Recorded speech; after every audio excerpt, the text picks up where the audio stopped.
Bem, pessoal, bom dia, boa tarde, boa noite. É um prazer estar aqui nesse aulão pré-prova, né? A gente vai fazer uma revisão de uma boa parte dos artigos da Constituição que falam sobre o direito tributário e o que a gente chama de AFO, ou direito financeiro, né? Que é a Administração Financeira Orçamentária. Então, basicamente, do que a gente vai falar hoje? Porque a gente tem muito conteúdo. Imagina, tratar todos os artigos da Constituição que falam sobre direito tributário, todo o sistema constitucional tributário e todo o sistema constitucional financeiro. É muita coisa, né? Realmente vocês têm aí um desafio bem grande. Mas da minha parte, além das questões que a gente conversou, que a gente fez juntos, hoje, nesse aulão, a gente vai revisar, a gente vai trazer aqueles que são os principais artigos da Constituição que vocês precisam estar ligados porque cai bastante em prova, tá? Então eu vou sistematizar vários desses artigos com vocês a toque de caixa, né, gente? Porque a gente está aqui em ritmo de revisão, tá? De qualquer forma, meu nome é Bruno Guimarães, né, para quem não me conhece, é um grande prazer. Lá no material das questões tem os meus contatos em redes sociais e tudo mais, então me segue lá, fala comigo, pergunta para mim qualquer dúvida que eu sempre respondo, tá? Me orgulho de dizer que eu respondo normalmente em no máximo 24 horas. Bom, então, dito isso, vamos lá. A gente começa aqui no artigo 145, que ele começa com o sistema constitucional tributário. Esse artigo é super importante, por quê? Porque ele traz espécies de tributos. Então, tributo é o gênero e a gente tem as espécies, impostos, taxas e contribuições de melhoria. Professor, tem outros? Tem sim, a gente já vai chegar neles, tá? Mas a princípio a gente tem esses aqui para focar. E do 145, além de saber que existem impostos, taxas e contribuições de melhoria, tem que estar ligado no parágrafo 1º que fala sobre a capacidade contributiva. Princípio básico do direito tributário nacional, tá? Ele é um critério de justiça do sistema tributário. O que ele vai dizer? Que sempre que possível, os tributos eles têm que visar tributar mais quem ganha mais e tributar menos quem ganha menos. Óbvio, né? Ah, professor, mas na prática não é assim. É verdade, porque nem sempre é possível, nem sempre a gente tem boa vontade política para fazer isso acontecer, mas essa é a previsão constitucional, tá? Então a gente tem que estar ligado. 145, parágrafo 1º, princípio da capacidade contributiva. Show! É isso que é o mais importante desse artigo. No 146, a gente tem sobre lei complementar tributária. Acho que é um artigo menos importante dentre tudo isso que a gente ainda vai conversar aqui. Mas é importante saber que esse dispositivo está lá. E assim, se eu tivesse que dizer o que é importante, basicamente a lei complementar tem que dispor os elementos da relação obrigacional tributária. Então, vai dispor sobre conflitos de competência, que eu acho que é de menor importância, as limitações constitucionais ao poder de tributar, que a gente vai ter aí o Código Tributário Nacional, a gente vai ter leis específicas de cada tributo que vão ser feitas via lei complementar, tipo lei Candir, que é a lei do ICMS, a lei do ISS, etc. Mas, aqui, ó, o 3, estabelecer normas gerais em matéria de legislação tributária, e isso é importante, tá? Então, marca ali o inciso 3º, para dar uma lida e nas suas alíneas, tá? Vejam, por exemplo, na linha C, vai estar falando sobre vai estar falando sobre cooperativismo.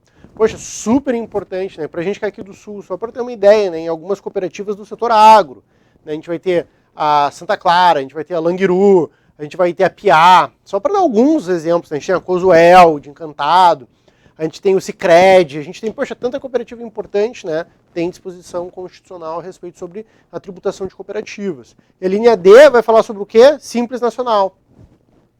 A lei do Simples Nacional, que é a lei complementar 123, existe por quê? Por causa dessa linha D aqui, tá? Então, o inciso 3º do 146, super importante, tá?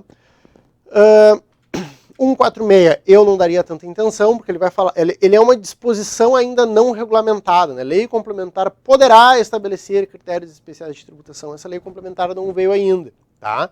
Então aqui a gente não precisa aprofundar tanto nessa questão. Seguindo, eu quero falar sobre o 149. Vamos direto para o que interessa. O 149 é um artigo super importante porque ele traz previsões de contribuições, tá? E aí aqui é uma coisa que eu quero chamar a atenção de vocês, ó. Vou vir aqui para o quadro. Além daquelas hipóteses do 145, que a gente falou, né, que são os impostos, as taxas e as contribuições de melhoria, vou botar aqui, ó, melhoria, a gente vai ter essas previsões aqui do 149, tá? Que são contribuições, mas de tipos diferentes. Quais? A gente vai ter, vou fazer em ordem, Cadê? Lá no caput. Contribuições sociais. A gente vai ter as CIDs, que é as contribuições de intervenção no domínio econômico, e a gente vai ter as de interesses de categorias profissionais. É assim que está escrito ali, né? Categorias profissionais econômicas. Interesses, categorias profissionais e ou econômicas, tá? O que é isso? São espécies de tributos, tá?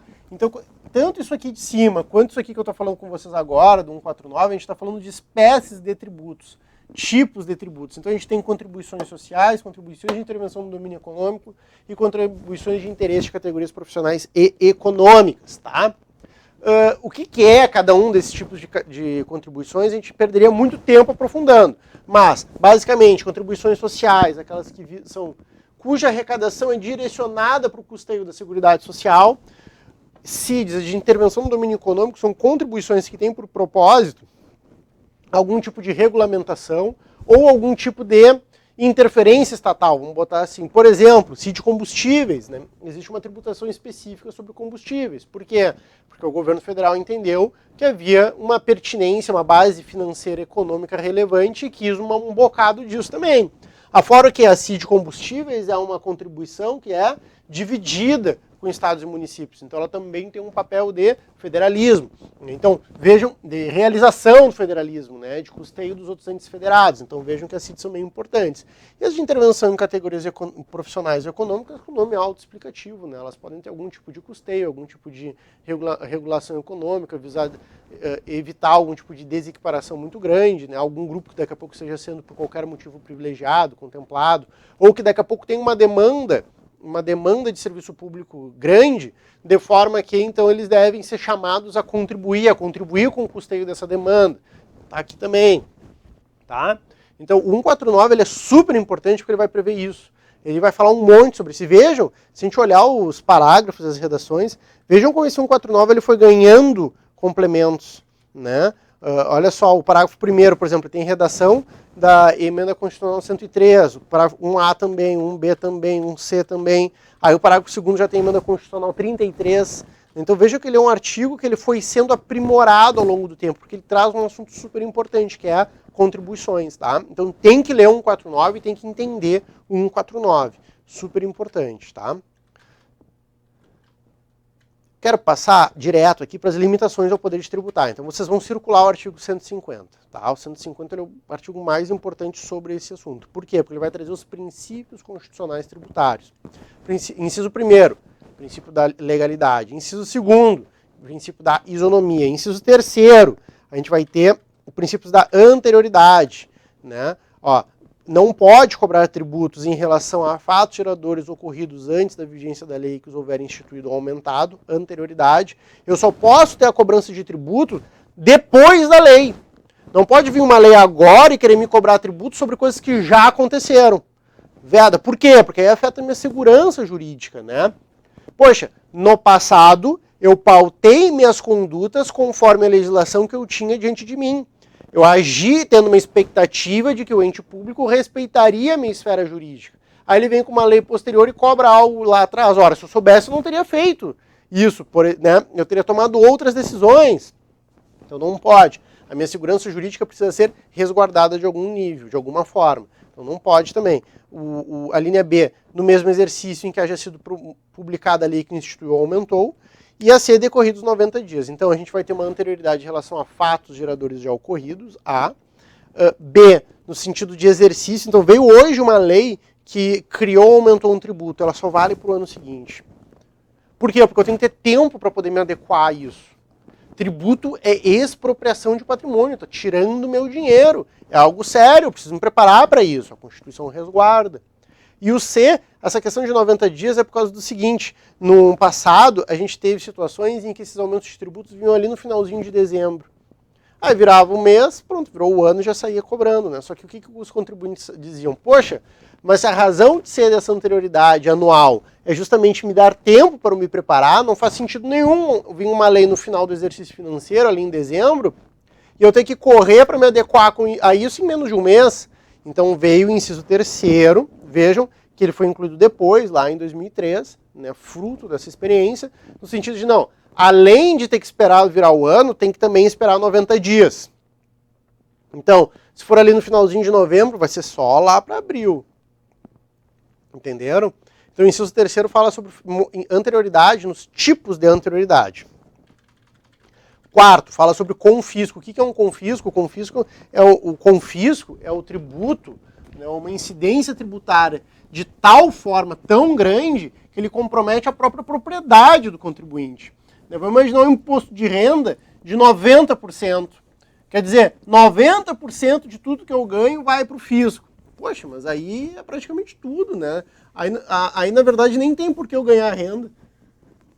Eu trabalho basicamente só para sustentar o fisco. A gente já tem essa situação, né, com a nossa alíquota hoje existente. Imagina se fosse os 90%.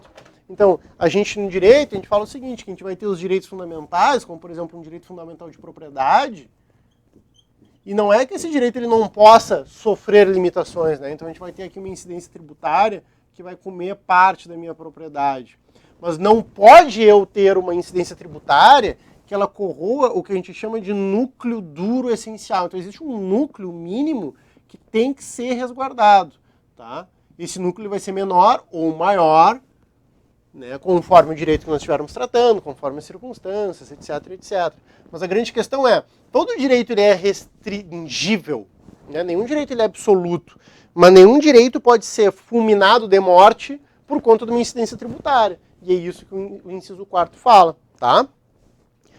5, estabelecer limitações ao tráfico de pessoas, então assim, o direito de liberdade vai resguardado. A gente não pode ter um tributo, por exemplo, como se fosse uma taxa para circular no país, tão grande que me impede de circular. Não, tem um direito de propriedade, desculpa, um direito de liberdade, inclusive um direito econômico, né? Porque a gente não pode ter um tributo impedindo que eu venda mercadorias, por exemplo, para outro território, para outra região. Inciso 6º, a gente fala sobre imunidades, né? Então, assim, eu não posso ter um tributo sobre o patrimônio de outro ente, eu não posso ter sobre templos de qualquer culto, instituições de educação e de assistência social, livros, jornais, periódicos e o papel destinado à sua impressão. Então, eu vejo que livros são coisas importantes, tá? Então, 150, marquem, são os princípios constitucionais tributários, tá? Professor, o senhor pode... O senhor falou os princípios, mas ficou muito rápido. Legalidade, isonomia, anterioridade, não confisco. Inciso 5º, liberdade de, né, não óbice a liberdade de trânsito e imunidades. É disso aqui que o artigo 150 está falando. Super importante, tá? A gente tem vedações constitucionais, a União, no artigo 151, né, que não pode ter um tributo que seja desigual no território nacional. A gente não pode ter... Aqui o que importa de verdade... O terceiro, marca o inciso 3º, isso aqui é importante, porque a gente vai falar na sequência sobre competências constitucionais tributárias, ou seja, quais entes federados podem instituir tributos e sobre o quê. Então, o que o inciso 3º está dizendo? Que é o seguinte, não pode a União estabelecer uma isenção para um tributo estadual, porque se esse tributo estadual é estadual, né, ele é de competência estadual, não pode um ente interferir na gestão deste tributo ou na política fiscal do outro ente, sob pena de violação ao pacto federativo. A gente tem União, Estados e municípios. A União cuida do que é da União, os Estados cuidam do que são dos Estados, e os municípios do que são os municípios, ponto. Né? Então, esse inciso 3º, ele é muito, muito, muito importante. Então, marquem esse inciso 3º também, tá? Aí, 153 são os impostos de competência da União. Os incisos são os explicativos. A gente vai ter uma técnica legislativa aqui que eu acho bastante interessante, tá? Em todos os tributos, em todos os artigos que prevêem essa competência constitucional. A gente vai ter no 153, no 155 e no 156 as competências da União, Estados e municípios. A gente vai ter os incisos com os tributos, e aí os parágrafos, vejam, eles vão fazer referência aos incisos, tá? Então, é facultado ao Poder Executivo, atendidas as condições dos limites estabelecidos em lei, alterar as alíquotas dos impostos enumerados nos incisos 1, 2, 4 e 5. Aí vai o imposto previsto no inciso 3º. Então, os parágrafos desses artigos, eles vão fazendo remissões, eles vão melhor explicando. Né? Por exemplo, o 3 é o imposto de renda. Então, ele vai sobre o imposto de renda, e ele vai trazer algumas regulamentações importantes. O que é importante aqui? Eu quero que vocês anotem. Você tem que saber, tá? Isso é importante, tem que saber quais são os tributos federais, estaduais e municipais. Não tem como fugir disso. Nos federais, o parágrafo 2º, inciso 1º, tá? Porque o imposto de renda, ele observa generalidade, universalidade e progressividade. Ele tributa a todas as pessoas, ele tributa todas as rendas e ele é progressivo, no sentido de ele tributa mais à medida que a gente ganha mais. A gente tem uma tabela progressiva do imposto de renda, a gente tem uma faixa de isenção, depois a gente tem valores que são tributados a 7,5%, a 15%, a 22,5%, a 27,5%, certo? Essa tabela está desatualizada, ela é insuficiente, existe uma série de críticas a essa tabela, mas ela existe, gostando ou não. Então ele observa um critério de progressividade, tá? O imposto do inciso 4º, que é o IPI, tem que atentar para os incisos 1 e 2, tá? Principalmente 1 e 2, porque ele é seletivo. O que é a seletividade? A seletividade é um princípio constitucional que vai dizer que quanto mais essencial o bem, menor a carga tributária tem que ser sobre ele. Tá? Então, por exemplo, o arroz não tem incidência do IPI. Cigarro tem um IPI de 200%. Entenderam? Então isso é seletividade. A gente tributa mais o que é menos essencial. Tá? Ele é um critério de escalonamento de alíquota, do percentual de incidência do tributo.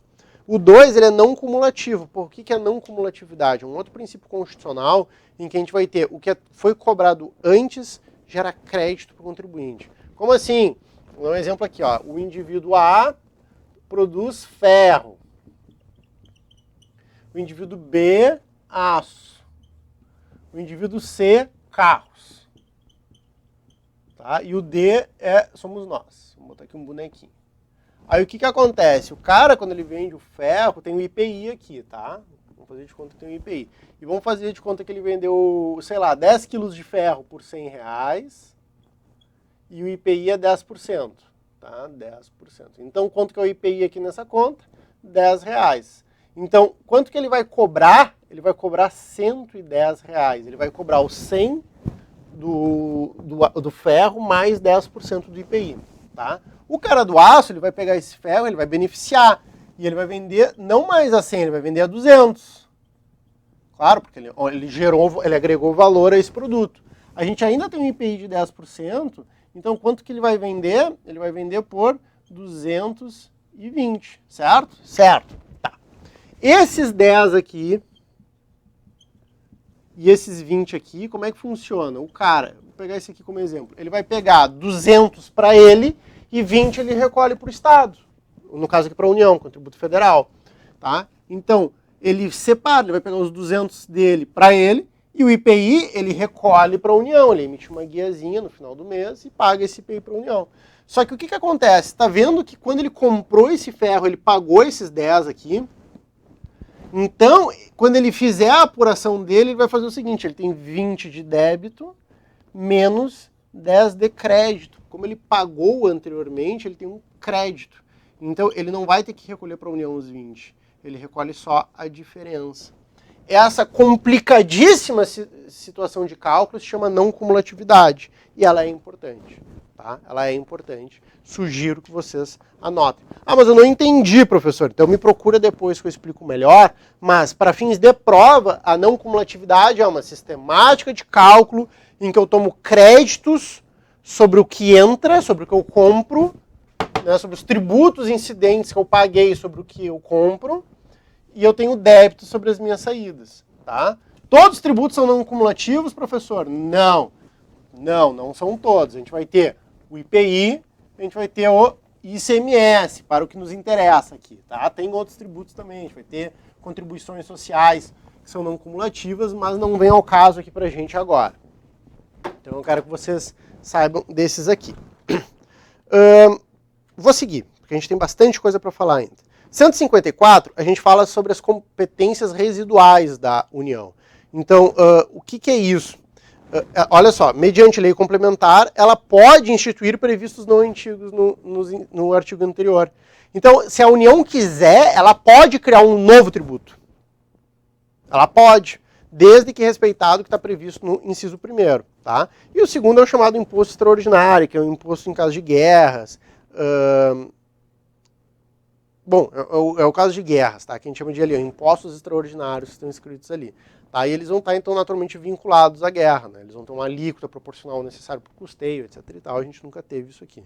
A gente nunca teve nenhum dos dois, tá, no Brasil, mas existe essa previsão, principalmente o inciso primeiro, eu acho que é importante anotar. Tá? Típica questão de concurso é requisitos necessários para a instituição de tributo residual. Tá?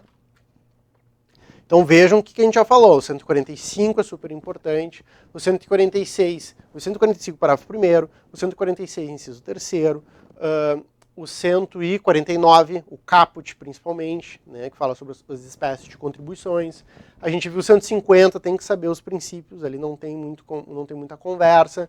A gente tem que saber as competências, né? A gente teve o 151, que é importante também, de um ente não poder fazer incidir isenção sobre o tributo de outro.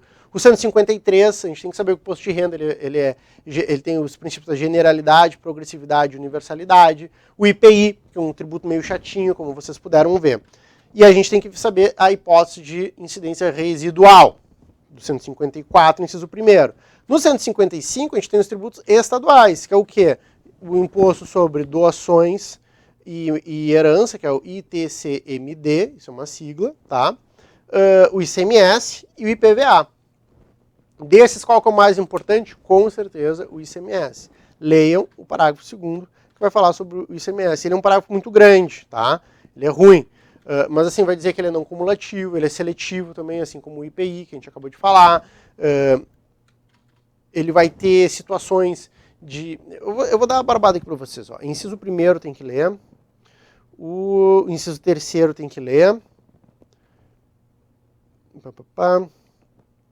O inciso 7º tem que ler.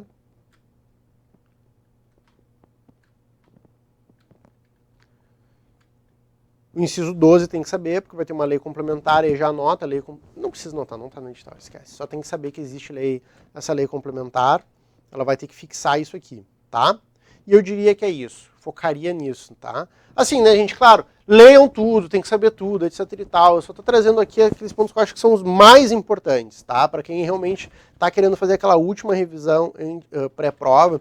E o edital ele foi bem maldoso, bem difícil nisso, porque ele trouxe 1 milhão de artigos, né? Então é tanta coisa para aprofundar. Né? A pessoa tem que fazer quase uma pós-graduação em Direito Tributário, em Direito Financeiro para entender isso tudo. Mas, né, o que a gente vai fazer? A gente está aqui para ajudar vocês a tentar criar um mapa de estudos a respeito disso tudo. Tá? Quisera eu ter aqui várias e várias aulas para poder tratar sobre isso tudo com vocês, mas hoje é revisão. Né? 156, municipais. A gente vai ter o IPTU, a gente vai ter o ITBI, a gente vai ter o ISS. Tá? ISS, mais importante, o terceiro, com certeza, tá? O mais complexo, com várias questõezinhas mais presentes na nossa vida. E com isso, gente, a gente encerra a parte de competências constitucionais tributárias. Super importante. A gente termina a parte de direito tributário.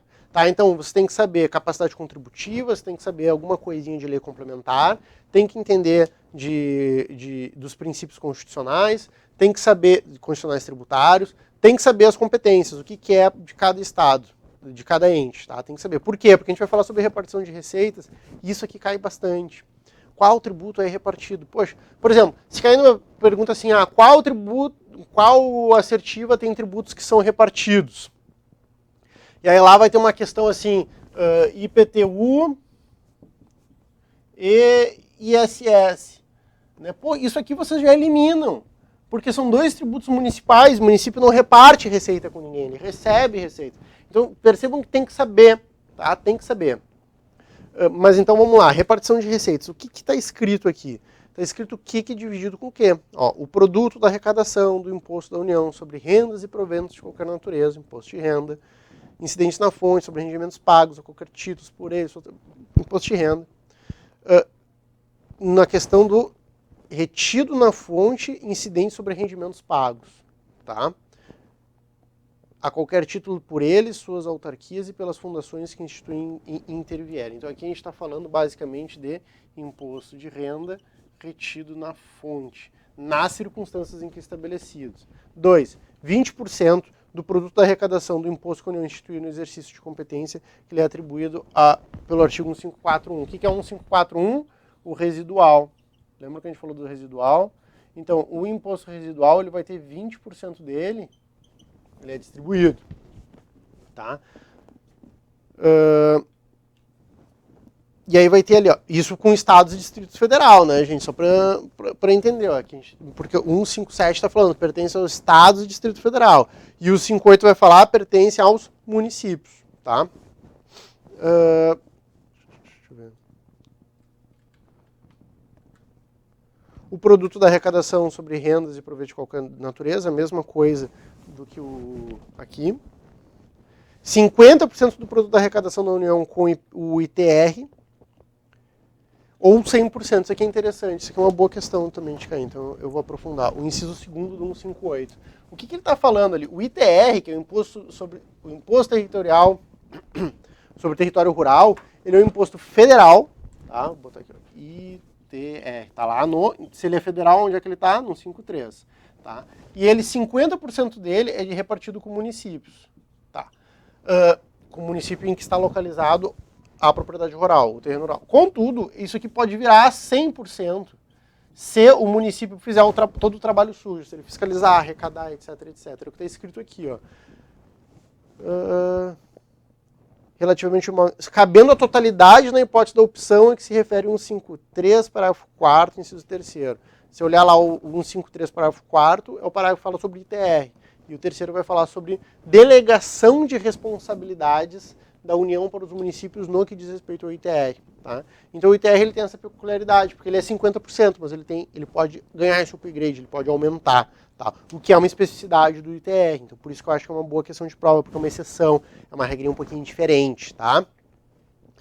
Gente, enfim, tem que ler 157 e 158, por quê? Porque tem que saber o que divide, com o que divide e os percentuais. Tem que saber percentual. Pô, mas aí eu tenho que decorar. A minha sugestão, faz uma planilha. Faz uma planilha. É o que eu faria. Tá? É como eu trabalho com isso aqui. 159 também? Também.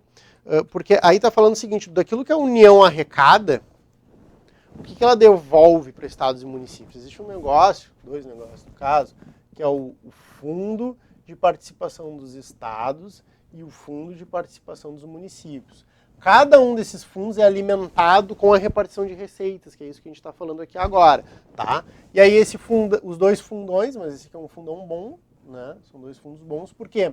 Cara, tem municípios que são micromunicípios que eles não geram receita tributária própria. Não fosse a repartição de estados e municípios, eles iam morrer de inanição, não ia ter dinheiro para financiar as políticas públicas municipais. Então isso aqui é uma forma de dar concretude a autonomia de entes federados que dependem, muitas vezes, de repasse. Mesmo os estados são bastante carentes de repasse da União. Os estados recebem da União e os municípios recebem da União e dos seus respectivos estados. Tá? Então o estado do Rio Grande do Sul contribui para o Fundo de Participação dos Municípios gaúchos. Tá? Contribui como? Mediante os critérios que a gente está vendo aqui. Claro que a gente não vai aprofundar, a gente infelizmente não vai poder aprofundar aqui, porque dá uma aula inteira só sobre isso, mas a gente está falando disso, tá? Então, de divisão de receitas, parte do que a União arrecada, ela divide com os estados e municípios, parte do que os estados arrecadam, eles dividem com seus respectivos municípios, tá? E aí cada estado vai ter uma cota parte no fundo, e cada município vai ter uma cota parte, conforme legislações próprias. Existem leis que disciplinam, mas que não estão no edital de vocês, então por isso que a gente não vai aprofundar, tá? Deixa eu seguir, vamos focar no que mais que a gente tem de bastante importante aqui. Vamos direto para as finanças públicas, isso aqui eu acho que é bem importante.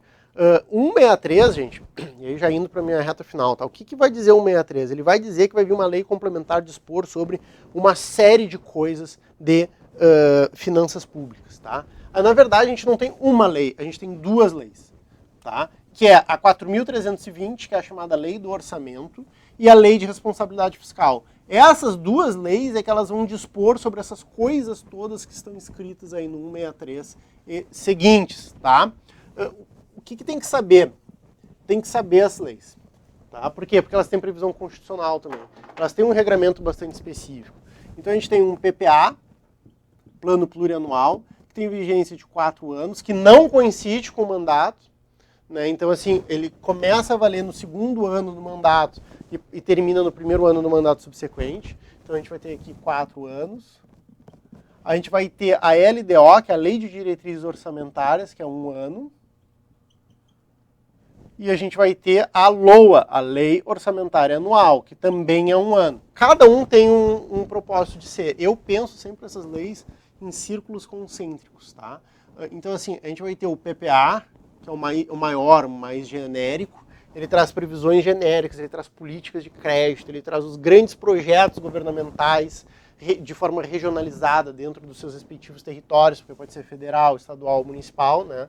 A gente tem a LDO, que ela vai trazer prioridades, diretrizes, como que o orçamento em si deve ser previsto, estruturado, priorizado. Se faltar dinheiro, a gente prioriza aquilo, a gente tira daqui, a gente vai para lá. Tem anexos de metas fiscais, o que a gente espera arrecadar, como que a gente espera arrecadar, qual que é a periodicidade que a gente pretende gastar esse dinheiro ao longo do ano. A gente tem um anexo de riscos fiscais, quais são os passivos que a gente pode ter que enfrentar. Etc. E aí aqui no meio a gente tem a LOA, tá? Que é a LOA, ela só prevê receitas e despesas, receitas e despesas, receitas e despesas. Então ela é a parte mais concreta, mais operacional do orçamento. Tudo isso aqui junto faz o orçamento. Federal, estadual, municipal, tá? A LOA precisa estar em conformidade, não vou fazer assim, com LDO e PPA, e a LDO também precisa estar em conformidade com o PPA. Então, o círculo exterior, ele sempre condiciona os interiores, por isso que eu gosto de pensar dessa forma, tá?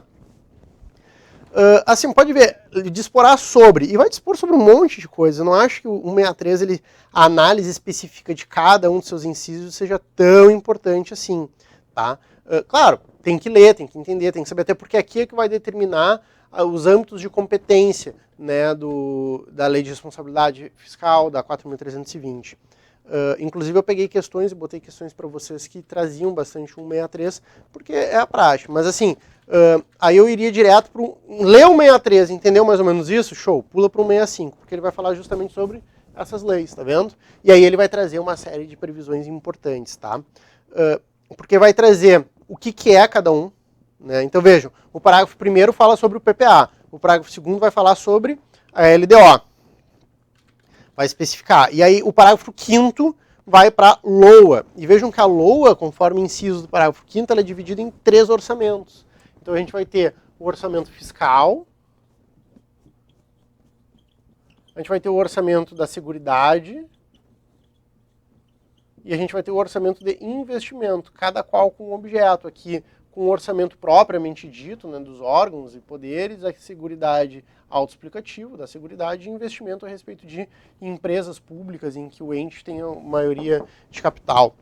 Tá? Então, cada um desses, por exemplo, em âmbito federal, esses orçamentos eles vão sendo orçados, quantificados e acompanhados por diferentes órgãos, porque eles têm sistemáticas diferentes. Vocês não precisam se preocupar com isso, mas vocês precisam saber que existe. Tá? Por quê? Porque está aqui, está no espectro de artigos que foi contemplado pelo edital de vocês. Por isso que eu falo que é muito conteúdo.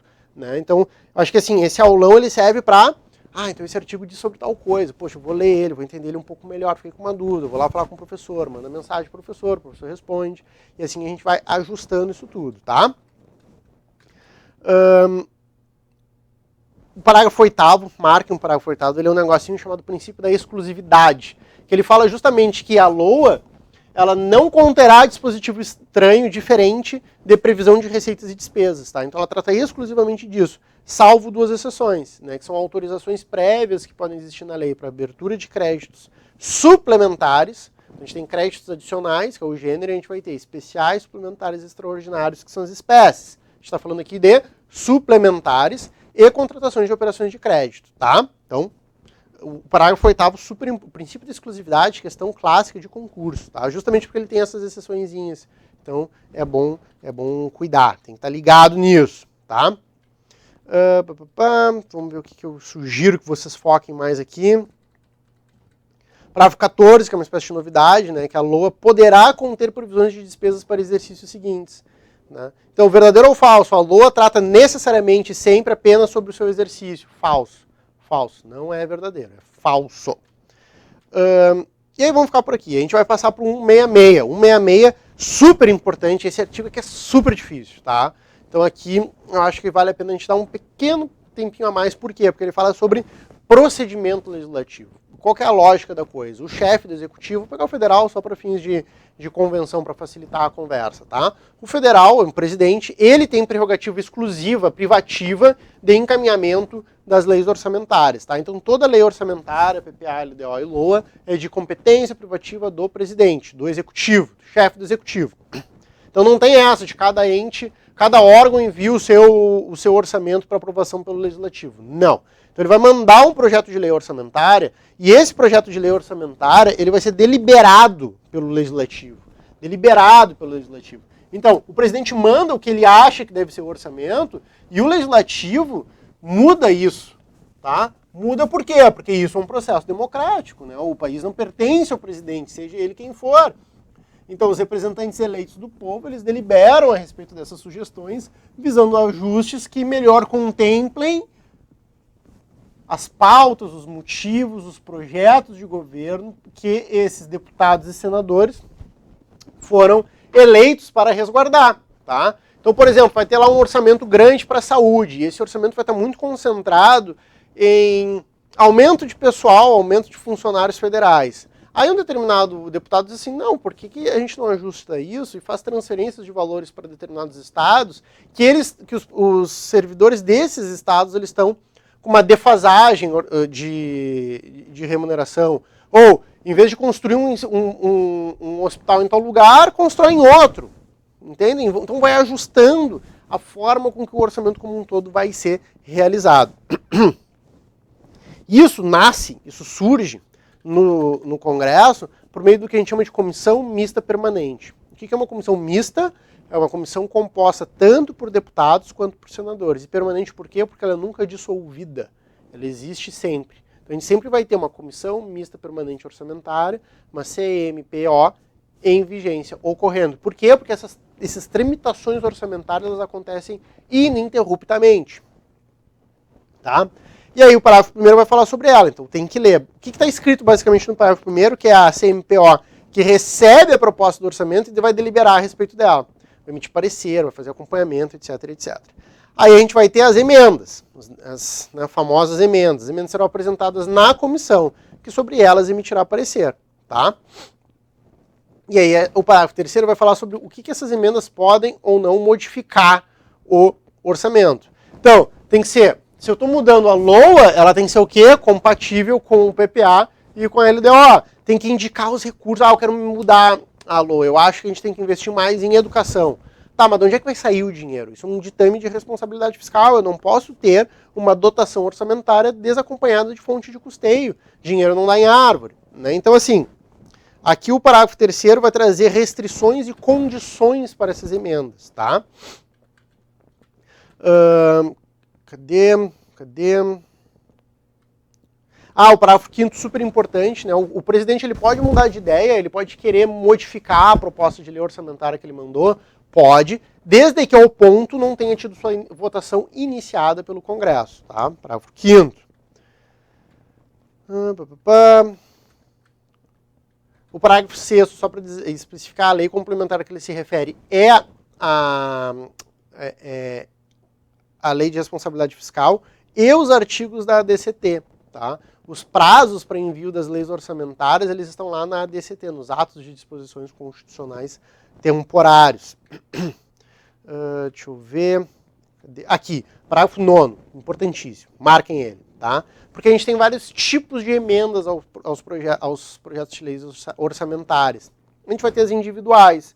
As emendas individuais, elas são obrigatórias. Então, as emendas individuais que forem aprovadas, elas são aprovadas até o limite de 1,2% da receita corrente líquida, tá? Esse é um conceito que consta lá na Lei de Responsabilidade Fiscal. Então vocês não precisam saber o que isso quer dizer, mas tem que saber que existe, porque está aqui. 1,2% da receita corrente líquida, da RCL, tem que ser executado, tem que ser, tá? Emenda individual ela é impositiva. Então existe uma reserva do orçamento já para esses ajustes, essas modificações individuais. Individuais por quê? Porque é um congressista quem fez a proposta, tá? Só que metade disso, ou seja, 0,6%, tem que ser destinado a ações e serviços públicos de saúde. Então é uma força constitucional, para quê? Para a saúde, tá? Para a saúde. E aí veja que o parágrafo 11 é que vai dar esse caráter impositivo, por isso que a gente diz que são emendas individuais impositivas, tá? Aí o parágrafo 12 vai falar sobre as emendas de bancada, e vejo que as emendas de bancada elas têm um montante menor da receita corrente líquida, e é 1% da receita corrente líquida realizada no exercício anterior. Já o parágrafo 9º é 1,2% da receita corrente líquida prevista no projeto encaminhado pelo Executivo. Tá? Então, são diferentes. E as emendas de bancada não têm essa restrição de encaminhamento à saúde. Né? Mas também são obrigatórias, conforme o parágrafo 3º. Então, vejam que são regrinhas bem chatinhas, tá, gente? Eu sei, mas tem que saber. Tá? Mas eu sugiro que, assim, eu vou focar em alguma coisa, foca no quê? Naquela primeira parte, que fala sobre as leis orçamentárias, trâmite legislativo das leis orçamentárias e emendas individuais e emendas de bancada, tá? A gente vai ter 166A, 166B, a gente vai ter alguns artigos aqui que vieram na Constituição, 166A, desculpa, que veio na Constituição em decorrência da pandemia, tá? Não vou aprofundar aqui agora, vocês devem ler naturalmente, mas na nossa ordem de prioridade vai ficar para outra oportunidade. O 167 é importante, porque ele traz vedações. Tá? Esse artigo é bem importante. Então, assim, o que não pode acontecer em matéria orçamentária? Então, por exemplo, não pode ter o início de programas ou projetos não incluídos na lei orçamentária. Por quê? Porque tem que estar previsto na lei para garantir que essa despesa pública passou por um filtro democrático. Tem que estar previsto na lei. Tem que ter sido deliberado, tá? Senão não pode.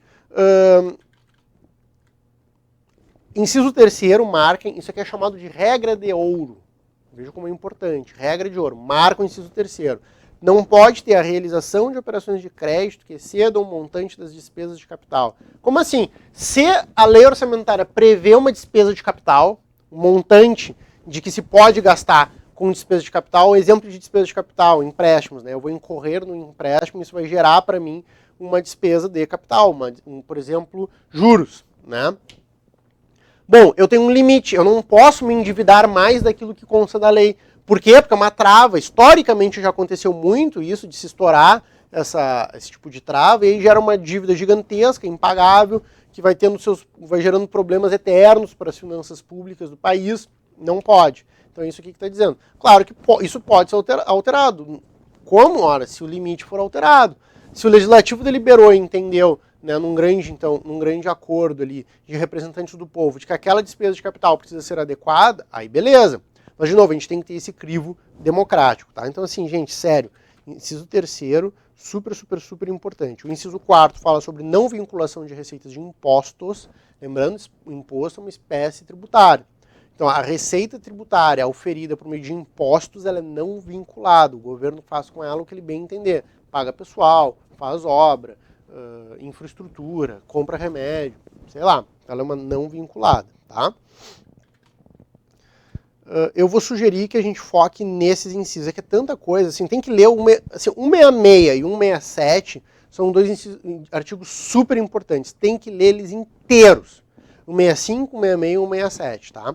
Mas aqui fica uma espécie de mapa deles. Então, 165 vai falar sobre as leis orçamentárias, 166 sobre o trâmite dessas leis orçamentárias do Executivo em direção ao Legislativo e 167 sobre vedações orçamentárias, coisas que não podem acontecer, tá?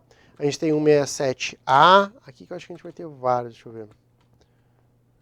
167B, 167C, a gente não vai aprofundar isso também, porque são dispositivos em decorrência da pandemia, tá? Que são artigos, obviamente, basicamente são concessões orçamentárias que precisaram sendo instituídas na Constituição, porque no contexto de pandemia, o orçamento tal e qual nós concebemos ele, nós pensamos ele se tornou inexequível, né? Foi uma situação tão absurda, tão calamitosa para todos nós, que se precisou criar regras para esse momento, tá? E assim, gente, eu diria que esse é o grande ponto, tá? O 68, 69, claro que são importantes, mas eu diria assim que nesse nosso super aulão, vamos focar nisso. 145, especialmente parágrafo 1º, 146, especialmente inciso 3º, aí a gente vai para o 149 caput, sobre as contribuições, 150, princípios constitucionais tributários, 153, 154, 155, 156, competências constitucionais tributárias, 153, competência da União, 154, competência residual, com especial enfoque no inciso 1º, 155, competências estaduais, 156, competências municipais. A gente vai para a parte de direito financeiro, 157, 158, 159, critérios de repartição de receitas, matéria bem importante, tá? Tem que ter esse bom domínio, tem que saber qual tributo é repartido e quanto que ele é repartido. Sugiro fazer uma tabelinha, tá? Aí a gente vai pular lá para o 165, que são as leis orçamentárias, 166, trâmite legislativo das leis orçamentárias, e 167, vedações orçamentárias. Eu acho que esse é um mapa de resumão que a gente consegue fazer. Estourei meu tempo aqui pra caramba, mas enfim, fica aqui então essa aula com todo o meu carinho, com todo o meu desejo de sucesso. Eu estou sempre à disposição e, gente, boa sorte e muito sucesso. Muito obrigado.